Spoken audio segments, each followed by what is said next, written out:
as our Talmud Torah sponsors for the month of Kislev for dedicating all the shiurim and drashos this month in memory of their parents Yitzchak Leib ben Aaron HaKohen, Sarah Rachel Bas Baruch Avram, and Hinda Bas Henech Ephraim. We hope that of the merit of our Talmud Torah, the neshamos will have an aliyah and the family a nechama.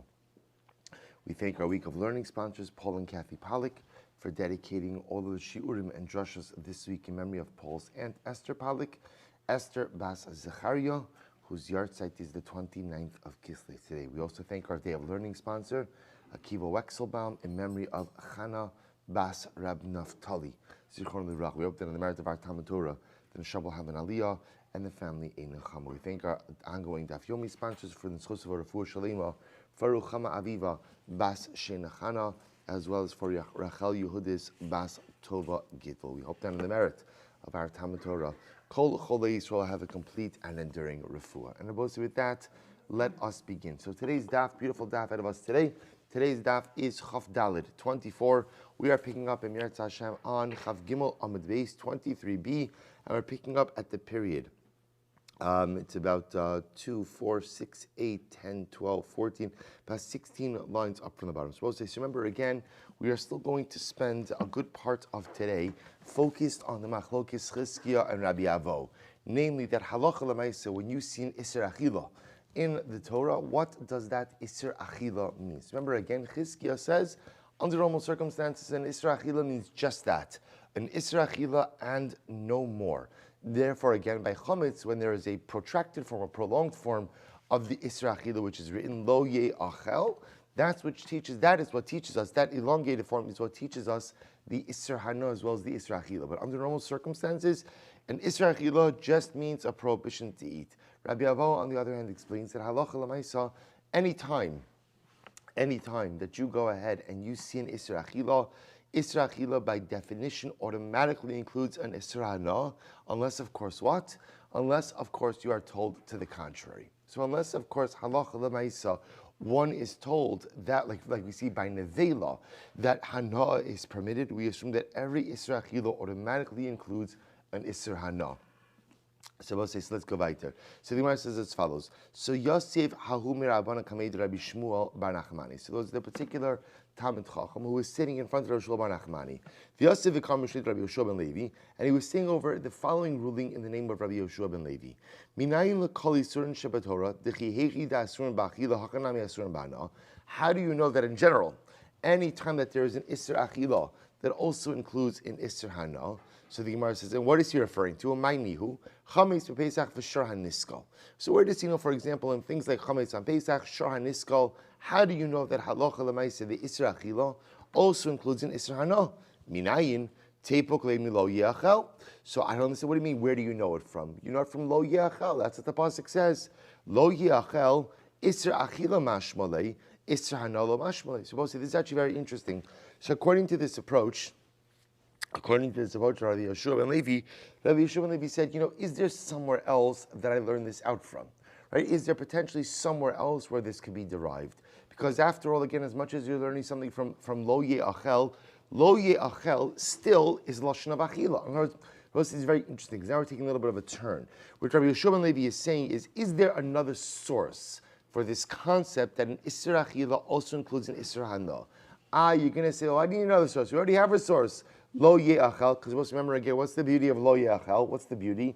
The beauty is everyone agrees with it. Remember again, if you're Rabbi Avo, Lo Ye'achel automatically includes Hana, because every Isra Achila includes an Isra Hana. And even according to Chizkiah, the fact that the Isra Achila is phrased in a prolonged or protracted form indicates to us that it includes an Isra Hana. So everyone is in agreement that halacha l'maisa, we have an Isra Hana, so why do you need another source? To which the Gemara says, because I'd like to know an Isra Hana, not from an Isra Achila. To which the Gemara says, why don't you go ahead and learn it out from the Vela? Rabbi says, remember again, what does it mean to learn out from the Vela? The Vela is an example of an Isra Achila that clearly doesn't include an Isra Hana. But from that I can learn that every other stam, unqualified Isra Achila, by definition, does include an Isra Hana. So remember again, he says, no, Nevela is necessary according to Rabbi Yehuda, because Rabbi Yehuda teaches us that halacha l'maisa dvarim kichsavan, which means that what? To go ahead and give us a specific order for the disposal of Nevela. namely that nevela has to be disposed of either how? By selling it to the ger, by giving it to the ger, or selling it to the nachri. If he learns out that nevela, it teaches us the din, like we saw in the name of Rabbi Yehuda, then why not learn out the Isser Achila, the Isser Hana, from where Rabbi Yehuda learns it out, from namely, again, La Kelev Tashlichon also, Mila Kelev Tashlichon also, Kasav Rechulin Shnishchetu Ba'azar Da'araisa, because he holds that the prohibition to go ahead and give chulin shnishchetu ba'azara, right, which means again an unconsecrated animal that was shechted inside of the confines of the Beis Hamikdash, the prohibition to give that to your dog is in fact da'oraisa, and he learns that out. Lakalev tashlichun oso. What can you throw to the dogs? Basar basada treifa. You can give the treifa to your dogs. What can't you give to your dogs? Chulin shenishchetu ba'azara. So because of that, again, he needs that pasuk teaching a different limud. Therefore, again, minayin. So again, just to keep focused, Rabbi Yehoshua ben Levi is coming along and trying to say, from where do I learn that every Isser Achila is also an Isser Hana? For a variety of different reasons, he does not want to lose it. He does not want to learn it from any of the aforementioned sources. So where can I learn it from? Minayin dichsiv, this is very interesting. Kol chatas asher yuva midama. So the pasuk in its entirety over here is Kol chatas asher yuva midama el olmoi lechaber bakodesh lo seachal ba'ish tisarei. So we're talking about over here. We're talking about actually take a look at Rashi. It's Rashi in the fourth line from the bottom. Kol chatas asher yuva midama lav bechatos hapanim yoshuva gedaman kemitzvasan lifnim ksiv. So we're not talking about over here a chatas hapanimis. We're not talking about a chatos who's supposed to have a blood application inside of the Beis Hamikdash. Rather, again, skip a little bit. What's the interesting halacha? If you have a chatos whose blood was supposed to be only applied outside, when I say outside, meaning on the mizbeach hachitz, on the outer mizbeach, and you come along and you apply that blood on the inner mizbeach, what's the halacha? The halacha is the carbon is pasul. The carbon is pasul, and the Torah says, Ba'ish tisaref. The halacha is you have to go ahead. Lo se'achel, you cannot eat it, meaning you being the Kohen. The Kohen cannot eat it. Ba'ish tisaref. Rather, again, this chatos is burnt in the fire. So we'll say two halachas being learned over here. If you inappropriately apply the blood of an outer chatos inside of the Beis Hamikdash, two halachas. Halacha number one is ultimately, again, it cannot be eaten, lo ye'achel. Halacha number two, ba'ish tisaref. The carbon must be burnt. Now watch this. This is very exciting. So the Gemara says, Shein tell me ba'ish tisaref. The Torah doesn't have to tell me ba'ish tisaref. We don't need that phrase. We'll see why in just a moment. But I don't need to be told that an invalid carbon is burnt in the fire. Uma tamlor ba'ish tisaref. So therefore, why does the Torah say ba'ish tisaref? To which the Gemara says, so we'll say, why don't I need a pasuk? Again, we'll say a very specific case. I have a chatas, in this like a general chatas. We'll say the only chatas whose blood is applied in the interior of the Beis Hamikdash is the Yom Kippur avoda, right? But otherwise, a stam chatas, a regular chatas, the blood is applied on the mizbeach hachitz, on the outer mizbeach. Torah now tells me that if I apply the blood inside, what's the halacha? Two halachas. Number one, lo yachel, the chatas can't be eaten. Halacha number two, ba'ish tisaref. I don't need the pasuk to tell me ba'ish tisaref. I don't need the pasuk to tell me that ultimately, again, the carbon, the invalid chatas, has to be burnt. Why? I already learned that. Where did I learn that from? Dichsiv v'hinei soraf. Because Rabbi said the pasuk said v'hinei soraf. Now, what is this talking about? Rabbi say, watch this. Rashi says, Im eino inyan legufo dak v'hinei soraf b'seir nachshon b'vayhi bayom hashmini. Rabbi say, incredible. By the Chanukah Samizbeach. Right, by the Chanukah Samizbeach. So ultimately, again, the pasuk says, the consecration of the Beis Hamikdash, of the Mishkan. Vayhi bayom hashmini ka'amar le Moshe lama saraftem oso. But also remember again, this was after the death of Nadav and Avihu. So ultimately, again, Moshe saw that Aaron and his remaining sons had burnt the chatos of Nachshon. And he asked them, Hein lo huva dama el hakodesh penima. Moshe Rabbeinu didn't understand why they burned the chatos. Now, remember again, why did they burn the chatos? Remember Rashi's, why did they burn the chatos? because they were in a state of aninus. Remember again, because Nadav and Avihu had just died. So because that they burnt the chatos. Moshe Rabbeinu comes, he sees that the seir of Nachshon, the chatos of Nachshon ben Aminadav, was burned. Moshe Rabbeinu says, why did you burn it? Hein lahuva dama bakodesh. I know that you didn't accidentally sprinkle the blood in the interior of the Beis HaMikdash, of the Mishkan, which Hosai tells us what?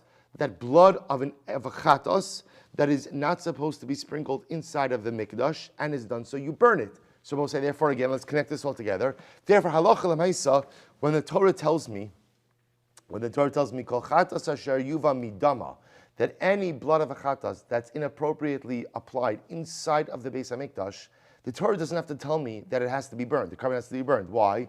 I already learned that in Parashat Shmini.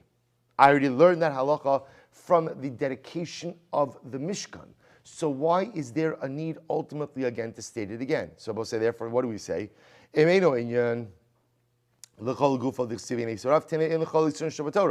we'll say again, if I don't need it for this particular subject, then let me apply it to something else. Top of Chav Dalid. I don't need that to teach me that I can't go ahead and eat the chatos whose blood has been misapplied. Why not? Because the pasuk also explicitly says, Lo ye'achel. V'im'einu inyan la'achila, t'neu inyan le'isser hana. Then we'll say, ultimately, again, use it for an isser hana.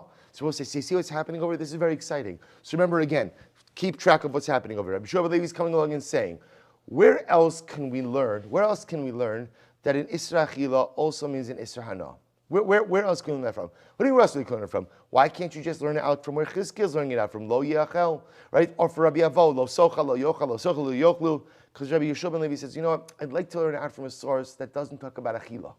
Is there a source that could convey this halacha that doesn't discuss achila? The Gemara says, okay, fine. Says Rabbi Yeshua ben Levi, I'd like to make a suggestion. There's a pasuk that talks about the blood of a chatos, which was accidentally intentional, doesn't really matter. But it was applied inside of the Beis HaMikdash in the inner Mizbeach when that should not have happened. What happens to the chatos? So the Torah says two things. Number one, ba'ish tisaref. Number one, you have to burn the chatos. And lo ye'achel. It cannot be consumed by the Kohanim. So let's analyze this. Says the Gemara, why does the Torah have to tell me ba'ish yisaref, that the chatos has to be burned? I already know that a chatos whose blood application is flawed has to be burned. Where do I learn that out from? Parsha Shmini, dedication of the Mishkan, the seir of Nachshon ben Aminadav. Moshe Rabbeinu sees that it was burned, and he says, why did you burn it? After all, again, its blood was not misapplied in the interior of the Mishkan, which tells us that blood of a chatos that is misapplied in the interior of the Mikdash ultimately, again, is burned. So therefore, again, what does Be'esh Tisreif teach me? Can't teach me ultimately again. Okay, so therefore, and if I don't need it by chatos, apply it to other things. And if I don't need it ultimately again to teach me an Isser Achila, because Isser Achila is stated explicitly in the pasuk, then what? Then ultimately again, learn it, use it to teach me an Isser Hana. And therefore, I will say from Ba'ish Tisaref by chatos, I'm going to learn that any item that is not permitted for consumption automatically becomes prohibited bahana as well. Pretty incredible. But if that's the case again, I will say, then I should say, just like a chatas, which is asr ba'achila, asr ba'ana, is burned, so too everything else that is asr ba'achila and asr ba'ana should be burned as well. Amakra ba'kodesh ba'ish titzaref. The pasuk says, ba'kodesh, something that is kodesh, shall be burned in the fire. Darshan ba'kodesh b'sreifa ve'in kol yisron shavatorah b'sreifa. Ultimately, again, it's only kodesh that becomes asr ba'ana, which is burned. But other items, ultimately, again, when they become asr ba'ana, need not be burned. So Rabbi Shimon Levi, is this true? That this ba'kodesh ba'ish tisreif comes to teach me that anytime there's an isra achila, there's also an isra hana. So the Gemara says, Hami bari le'ilechid Rabbi Shimon. I need this ba'ish tisreif to teach like Rabbi Shimon. What does Rabbi Shimon say? This sound Rabbi Shimon Omer ba'kodesh ba'ish tisreif limeit al chatas shesarfen osa ba'kodesh. So ultimately, again, Rabbi Shimon taught me that this teacher will say that where do you dispose of an invalid chatos? You have to dispose of it ultimately, again, ba'kodesh, in the azara. Rabbi say, look at Rashi, limei al chatos psula shesreifasa bakodesh ba'azara dimevehine soraf lo hava shaminan makom sreifasanecha. So also the Gemara says, 1 second, this ba'ish tisaref is not free for drasha, right? It's not unused. It's used for a very important ruling, namely that if you have to go ahead and burn an invalid chatos, where do you burn it? Bakodesh tisaref, right? Bakodesh ba'ish tisaref. You have to go ahead and burn it in the azar. You can't just burn it anywhere. You have to burn it in the courtyard of the Beis Hamikdash. Ve'inli elazu bilvad. I only know this particular halal, this particular carbon chatos. Psulei kadshe kadoshim ve'imurei kadshim kalaminai. How do I know that the truth is any invalid sacrificial item has to be burnt in the azara? Talmud lomar v'chol bakodesh ba'ish tisaref. Therefore, the pasuk says anything that is kodesh, ultimately again, should be burnt in the kodesh, right? Anything that is invalid is burnt in the kodesh, burnt in the azara. So therefore, it turns out that Rabbi Yeshua's attempted limud to teach us that every Isra Achila also means an Isra Hana, that he tried to go ahead and bring from Chatos, didn't really work out. Because it turns out that the phrase that he wanted to go ahead and use this for, Ba'ish Tisaref, actually teaches me a different halacha, namely that any invalid sacrificial item is burnt, and specifically burnt in the Azara, burnt within the precincts, the confines of the Beis HaMikdash itself. Good. So Amrli Rabbi Yonasan. So Rabbi Yonasan said, "The Rabcha, your Rebbe, right? Your Rebbe." Ultimately, again, the Gemara says, "Your Rebbe." Rashi says, "Amrli Hahumi Rabbanan Rabbi Shlomo bar Nachmani." The actually haikushya. So again, this Rabbi Yonasan ultimately said to Rabbi Shlomo bar Nachmani, "Your Rebbe Mehaikra Kamarle actually learned out this halacha from a different source." What's the source? Well, say the pasuk says, "V'im yivhaser mi bisar hamiluim umin halechem ad haboker v'sarafta es hanosar ba'ish lo yiachel ki kodeshu." So halacha l'maaseh, if you go ahead and you leave over from the meat of the offerings of the miluim, so then halacha l'maaseh again, or from the bread until the morning, what's going to happen? Lo yiachel, it should not be eaten. But ki kodeshu, ultimately again because it is consecrated. So the Gemara says, what's going on over here? So we'll say, take a look. All right, we'll catch the Rashi afterwards. The Gemara says as follows: Shein tawin lomar lo ye'achel. The pasuk doesn't have to say you don't have to, you can't eat it, because we'll say after all again, once you say that halacha l'maisa it's supposed to be burned, there is no need to go ahead and say it can't be eaten. Obviously, if you have to burn it, you can't consume it. Umat tawin lomar lo ye'achel. If that's the case, then why does it say lo yachel? If you don't need it for the actual Isra Achila, for this leftover sacrificial item, because the pasuk says you shall burn the leftovers in the fire. Then ultimately again use it for shar isurin to teach me what? Well, let's see. And if I don't need it to generate an Isra Achila, then ultimately again use it to teach a principle, which is any time in the Torah you find an Isra Achila also automatically means Isra Hana. So I'll say, but if that's the case, I would say just like over here, there's a din in Sreifa that where there's an Isra Hana, you have to burn the item. Af kol Yisurin Sheba Torah b'Sreifa. So too again, all Yisurin in the Torah should be b'Sreifa. Amrakra, to which the pasuk comes to address that v'sarafta sanosar, you shall burn the nosar. Nosar b'sreifa. We'll say it's only carbonic matter that falls under the category of nosar, which is leftover sacrificial items. Only nosar has to be burned. Ve'in kol yisurin shebatorah b'sreifa. But we'll say other yisurin do not have to be burnt through sreifa, or do not have to be burnt. V'hai lo yachal lahachi udasa. But does this lo yachal come to teach me this halacha? After all, again, haimi b'alei l'chid Rabbi Elazar. I need this Rabbi Elazar. What Rabbi Elazar? Lo. So pasuk says lo ye'achel ki kodeshu kol sheva kodesh pasal. Anything that is kodesh, I will say, once it becomes leftover past its prescribed time, is going to be pasal. Not only is it asr, but it's pasal. What does that mean? What's the ramification of that? So Torah comes to give an additional prohibition on the consumption of any sacrificial item left over past its permitted time. Okay, so therefore, both say once again, our attempt to prove that an Isra Achila also means an Isra Hana from an alternate source has not worked out. Amar Abaye, The olam mikra kama. Why it says no? In fact, again, the fact that an Isra Achila ultimately, again, also means an Isra Na is going to be learned out from the original pasuk that we mentioned. Rashi says, mikra kama, v'chol chatos, v'lav mi ba'esh tisarif, districh lomer shisraf ba'azara, ela milo se'achel. So we'll say, Abai is going back to the original pasuk quoted by Rabbi Yoshua ben Levi. Right, that pasuk ultimately again by the chatos, right? By the chatos, the lashon, the pasuk of kol chatos asher yuva midama. That's what we're learning out from. The Gemara says. Now watch this. I'm sorry, by the Kra Kamo veifoch dilichtov ba'ish tisrei lo by lo seachel. Let the pasuk just say. Remember again, this is the chatos whose blood was misapplied in the interior of the mikdash. So let the pasuk just go ahead and say ba'ish tisaref. And you don't have to say lo seachel, which will say makes sense. Obviously, if you have to burn something in the fire, it means you're not allowed to eat it. Ma tamud lomer lo seachel. We'll say second wide line chav daled amud aleph. Why does the pasuk say it can't be consumed? If I don't need to teach me Isra Achila, as we said before, ultimately like Rabbi Elazar, then use that lo seachel for the rest of the Isurin Shabbatorah. And I will say, if I don't need it to generate an Isra Achila by other items in the Torah, because again, generally, when something is prohibited for consumption, the Torah explicitly says that, Tineu le'inyan le'isr hana. Ultimately, again, use it to generate an Isra Hana. So therefore, I will say, what Abai is suggesting now is going back to the pasuk of Rabbi Shimon Levi, namely by the chatos, whose blood was misapplied in the interior of the mikdash. The Torah says, "Ba'ish lo yachal ba'ish tisaref." So obviously, if it tells me about ish tisaref, I have to burn in the fire, I know that I can't eat it.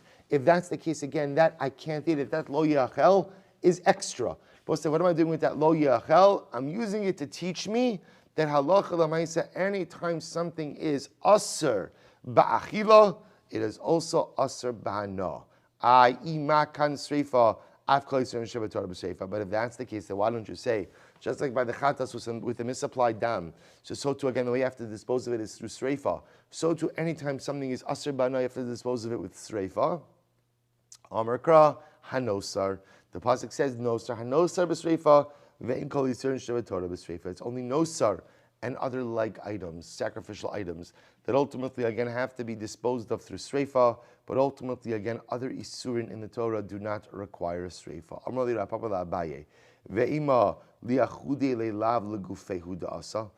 So Rapapa says to Abaye, but maybe again this phrase is coming to go ahead and put forward an additional lav, to which the Gemara says the I mid Rabbi Elazar in lokin alav shebechlalos. Because also maybe according to Rabbi Elazar, the problem is it gives a more specific lav, right, of lo yi achel, because otherwise again we have what's called a lav shebechlalos. Lav shebechlalos also means like a general lav.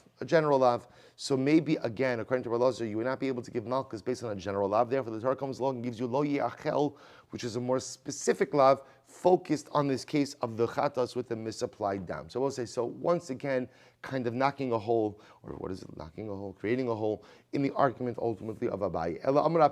So Papa says, no, we're going to learn out the fact that every Isra Achila has an Isra Hana from here. V'habasra asher yiga b'chol tameh, lo ye'achel, ba'ish yisaref. So we'll say the pasuk says, sacrificial meat that comes in contact with anything that is tameh, lo ye'achel, should not be consumed, ba'ish yisaref. It should be burned in the fire. So it says the Gemara, Shin Tamalomer lo yachel. So we'll say, now remember again, it's a good kasha. Once the Torah tells me, ba'ish yisaref, then what? I don't need what? Lo yachel. Right? We'll say logically, if you tell me that I have to destroy the item in the fire, it means I can't eat it. So you're telling me now that a piece of sacrificial meat that came in contact with something that is tamei must be burned in the fire. Once you're telling me that it has to be burned in the fire, I know that I can't eat it. So what does the lo yachel come to teach me? Why do I need that lo yachel? If I don't need it to teach you the actual Isra Achila by the sacrificial meat which becomes tamei, because I can learn that out. I can learn out the fact that sacrificial meat which becomes tamei is aser ba'achila, and I can learn that out from Meiser Sheni. Uma Meiser Hakal Amra Torah Lo Bi'arti Mimenu B'Tamei. Right, by Meiser, Abose Meiser Sheni, which is considered to be one of the most lenient forms of consecrated property. And yet, what do I say? There'll be artimena b'tamei. I never ate of it when I was tamei. That's part of vidui meiser, part of the confession of meiser. I never consumed it in a state of tumah. Basar kodesh chamer lakoshke nabosai. If I can't eat meiser sheni in a state of tumah, then what? Then what? It goes without saying that halacha lamaisa, I can't go ahead and consume. I can't consume sacrificial meat in a state of tumah. So therefore, I will say, why do I need lo ye'achel? Ultimately, again, by the case of sacrificial meat. So you will say, oh, 1 second. You can't go ahead and administer a punishment based on a kal v'chomer. So therefore, again, I need sacrificial meat to have its own limud. To which the Gemara says, keishahu. In reality, again, this is not simply a kal v'chomer, but rather, again, this is a hekish. This is a comparison. D'chsiv lo sucha lechol b'sharecha masar degan chasirosh chavitzarecha ubechoros bekarcha matamalomer lo yiachel. So we'll say, why does it say you can't eat it? Im eno inyan legufo tenei inyan lechol yisur Shabbat Torah. So we'll say, ultimately, again, if the Torah itself is giving me an isra achila by these relatively cool, mekeldik things, right? These lenient things, then it goes without saying that halacha l'maisa, again, there's going to be an isra achila by sacrificial meat. So why don't I need the lo yachel by the sacrificial meat which becomes tamei? Im eno inyan la'achila tenei inyan la'hana. So we'll say, so maybe lo yachel by the sacrificial meat which becomes tamei is not there to teach me an isra achila, but rather what is it there to teach me? An isra hana. Therefore, we'll say, maybe it's coming to teach you that halacha l'maisa, whenever there is an isra achila always generates an isra hana. Well, if that's the case, if the source for this halacha is going to be sacrificial meat which becomes tamei, then what? Then halacha l'maisa, I should say, just as sacrificial meat, which is asr ba'achila and asr ba'ana, has to be burned, so to any item that is asr ba'achila and asr ba'ana has to be burned. Amrikra hanosar. Hanosa b'sreifa, ve'in kol yisur and Shabbat Torah b'sreifa. Ultimately, again, it's only nosar and other like sacrificial items that have to be burned. But I will say, halacha l'maisa, other items, even if they are both asr ba'achila and ba'ana, do not necessarily have to be burned. Amr li Ravina Rav Ashi. So we'll say, watch this. So Ravina said to Rav Ashi, maybe. So we'll say, so all of this is based on the fact that the Torah tells me by sacrificial meat which becomes tamei, lo ye'achel ba'esh yisaref. So we'll say on a very basic level, once you're telling me ba'esh yisaref, you have to burn it, obviously I can't eat it.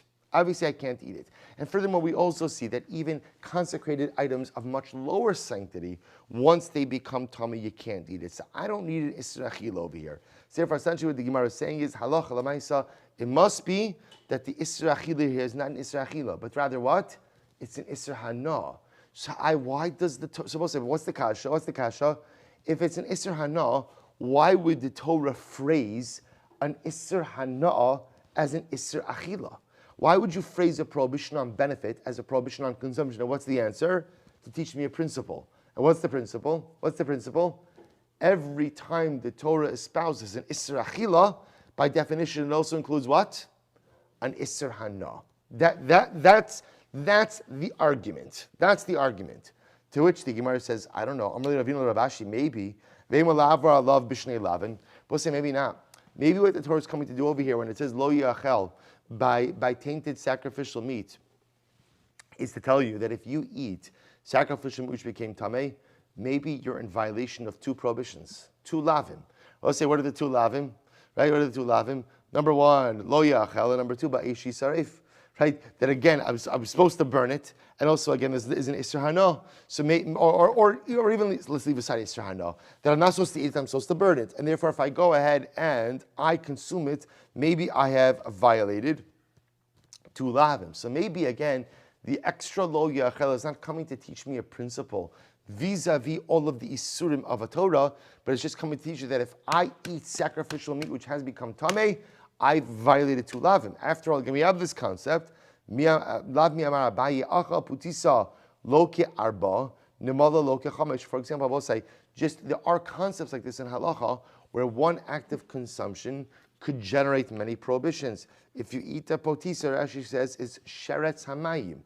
Is a sheretz, a creepy crawly thing that lives in the water. So halacha l'maisa, if you consume a sheretz hamayim, then halacha l'maisa, again, you have violated 4 isurim. Rashi goes through the various isurim. Similarly, again, if you go out and you eat in a mala, an ant, lo kechamesh.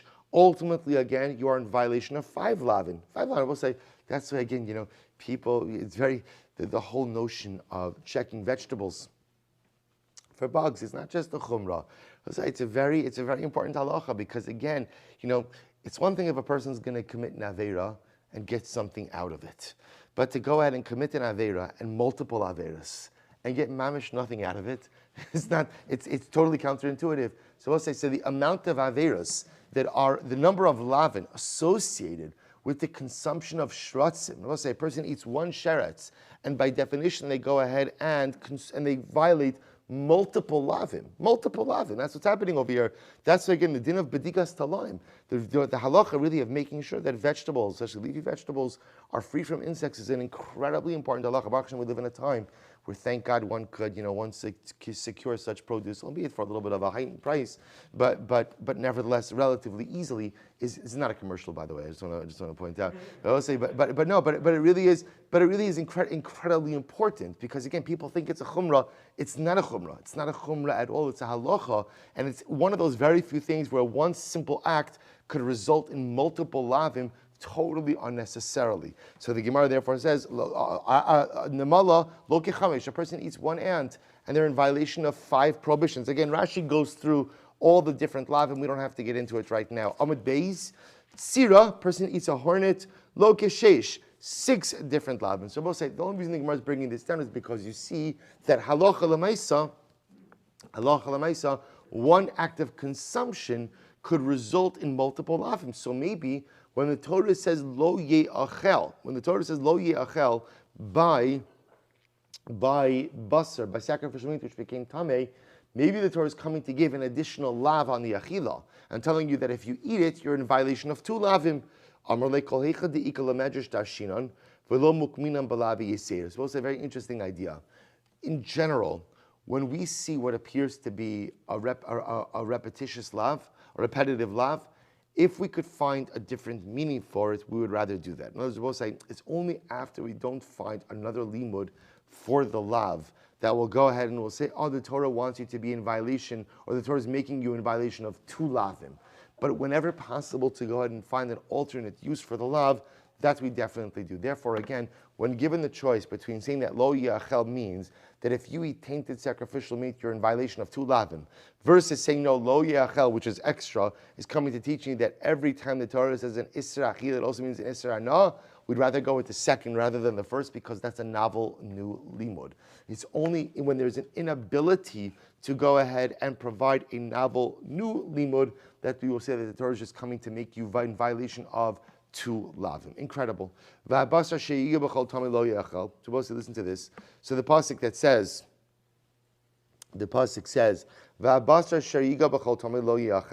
so remember again, meat, same pasuk, meat, sacrificial meat that comes in contact with anything that is tamei, lo ye'achel, it should not be eaten, right? Ba'ish yisrael, should be burned in the fire. Va'basar kol tar yochal basar. Now both say, the end of the pasuk says, and any meat which is ritually pure can be consumed. So also now watch this. Va'basar she'iga b'chol tamei lo ye'achel, dereisha lamali. So both say, what do I need? Look at Rashi. Va'basar hashla da amrit kra lavla gufei asa, ela le'im eno inyan teinach v'ashe'iga b'chol tamei. So we'll say, why do I need this first part of the pasuk of Abasar Sheyiga B'Chotam? What does that come to teach me? The rabbis Eitzim Levona. Ultimately, it comes to teach you. I'll say this is actually very interesting. We actually saw this on Shabbos that Eitzim and Levona both are not. It's the Shabbos we need last Shabbos at the beginning of Rabbi Chanina's Kanakon. We saw in Rabbi Chanina's Kanakon that Eitzim and Levona both say that literally wood and frankincense, which are both inedible items, halacha l'maisa, are subject to the halachos of tumah. Now, what's the novelty in that? The novelty in that is that even though they are inedible, they're still going to be subject to tumah. We'll say, how could inedible objects become subject to tumah? And what's the answer? Chibas kodesh machshartan. We saw this concept that because something that is kodesh is more sensitive to tumah. So the Gemara says, "Basar kol tar yochal." Basar the sefer lamali. But why do I need the basar at the end of that pasuk that says that basar that is tar can be consumed? We'll say, why is that phrase necessary at all? L'rabos imurin. Bosa is coming to go ahead and halacha l'maisa teach me about sacrificial limbs, the leftover limbs. That if halacha l'maisa again, I ate the limbs in a state of tumah, I will be chayiv. Imurim behasanafka. Bosa, but imurim learned that from elsewhere. Desanya v'nefesh asher toch abasu mizevach hashlam shal Hashem. The pasuk says that a person will go ahead. Literally, v'nefesh asher tochal abasu mizevach hashlam shal Hashem v'tumasu alav. If a person goes ahead and eats sacrificial items and he's tamei, v'nichras sa nefesh, he gets kares. So both say that pasuk comes to include even sacrificial limbs, to which the Gemara says, Hasam tumas aguf b'kares, hacha tumas basar b'lav. Two different types of tumah. Both say that pasuk we just quoted is talking about if a person himself is tamei and he consumes sacrificial items, he's chayiv kares. The pasuk that we quoted before, the end of the first pasuk, which is abasar tar yochal basar, is coming to exclude if the emurin are tamein. If the meat is tamei and ultimately a person consumes it, then halacha l'maisa, that is allowed. Both an interesting distinction. If the individual is tamei and he consumes ritually pure sacrificial meat, the prohibition is kares.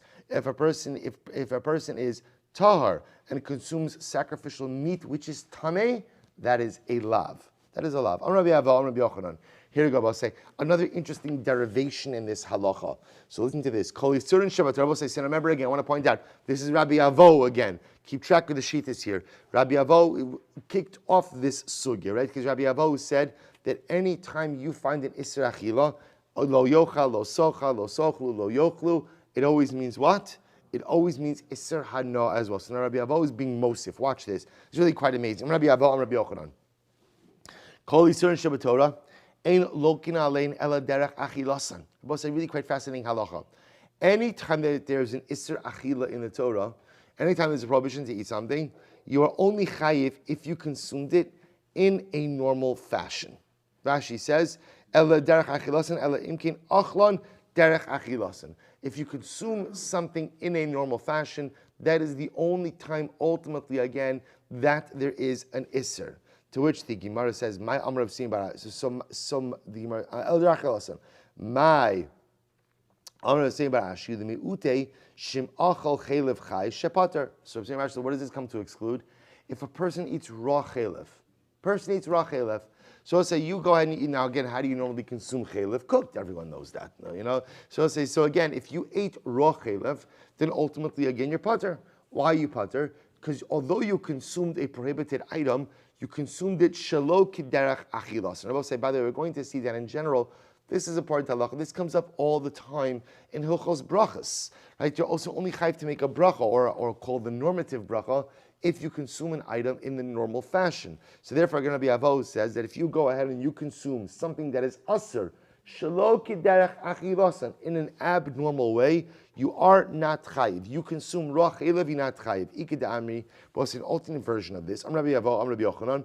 Kol Yisurin Shabbat Torah, ein lokin alein ela derech hana asan. So we're supposed to listen to this. In this Iked amri, Rabbi Avo is actually making a little bit more of an expansive statement. Then in general, whenever you have an isser, you're only in violation of that isser if you benefit in the normative form of hana. Right, so I'll say, so again, the particular isser in the Torah, you've only violated the isser if you've enjoyed that quote unquote, enjoyed that isser in a normative fashion. Let me utemai. What does this come to exclude? The Gemara says, so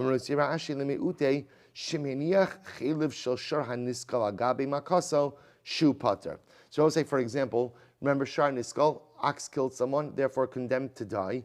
You took the chaylev, and I will say, remember again, what we read from Shar Niskal, from the phrase of Ubal Hashar Naki. We had this a few days ago. Bal Hashar Naki means the whole thing is Asr Bana. The whole thing is Asr Bana. So what did I do? Right, Reuven Shar was killed, or again, it could be my Shar also.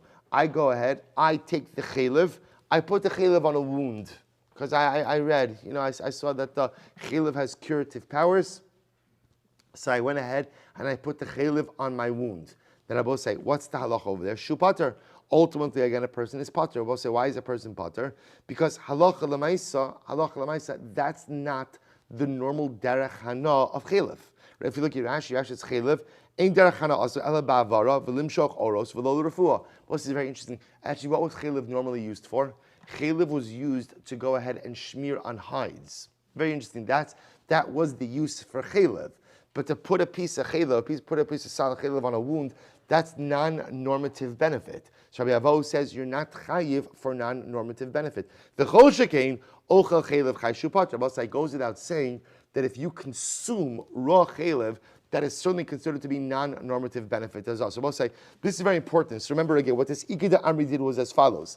We begin by saying Rabbi Avo holds, anytime you eat on something that is usher in an abnormal fashion, not chayiv. The Ikeda Amri expands it. It's not just consumption. Anytime you benefit, right, you get hana from a davar ha'asr, something that is usher in a non-normative fashion, you're not chayiv for that hana. You take chaylev from a sharniska, you put it on your wound, that's not a normal benefit. You consume chaylev, chay, raw chaylev, that's not normal benefit. And therefore, again, you will be patur. I'm also saying, now, of course, patur still means what? Patur still means what? I mean, to borrow from Hilchos Shabbos, patur avalos, obviously you're not supposed to do it. Not supposed to do it. But halacha l'maisa, again, if you did it, ultimately, again, there is no chiyuv associated with it. Itmar nami, amr of acha, Itmar nami, amr of acha bar avya, amr of asi, amr of yochanan, hiniach chaylev shel shar niskal gabe makasel pater. If a person went and took chaylev of a shar niskal and placed it on his wound for apparently, again, its perceived curative powers, what's the halacha? One is pater. Why is one pater? Lefisha kol yisurin sheva Torah ein lokin alein ela derech hanasin. Because we'll say in general again, when it comes to isurim in the Torah, you are only chayiv if you benefit in a normative fashion. Amr Rabbi Zira afana nami tanina. We also learn this. Ein sofkin. Listen to this. Ein sofkin esar by mishum arla ela alayotzi min azesim min hanavim bilvad. So let's listen to this. Arla, fruit of the tree for the first 3 years is going to be prohibited. So look what the Brisa says, or the Mishnah says. You don't get malchus. Let's say again, I have fruit of arla. You don't get malchus. You don't get malchus for arla consumption, except for the juices which come out of grapes and olives. So if you drink those, then you'll be chayiv for consumption of arla. Yet interesting enough, also yet if let's say again you have juice from berries, from figs, from pomegranates, the consumption of those juices is considered to be non-normative benefit. So we saw this by Hilchos Shabbos, by halachos of schita by Shabbos. Namely, again, that in the eyes of Chazal, only the juices from olives and grapes are significant. The juices from everything else is not. Therefore, again, halacha l'maisa, if I drink the juices of olives or of grapes, I'm going to be chayiv. I'm going to be chayiv for arla consumption. But if I go ahead and halacha l'maisa drink the juices that come out of any of these other items, I'm not chayiv. My time, but what's the reason? Lab mishum delo ka'achilu derech hana asan. It must be because, again, drinking the juice from pomegranates, from figs, or from other berries is considered to be non-normative benefit. So 1 second. By bishlama iyashmein and pre gufa. So Sabai says, no, it's actually not a good proof. See, if you would have phrased the case as actual consumption of the fruit, and if you would have shown that, for example, let's say, for argument's sake, consumption of one fruit, you're chayiv for arla, consumption of a different fruit, you're not chayiv, then I could have said ultimately again that this is shelo kederech hana asan. But once you get into juices is a different discussion. The Gemara says, do you know why you're not chayiv for consuming arla? If you drink the juices of a pomegranate, a fig, or of berries, that's for a different reason. To which the Gemara says, both say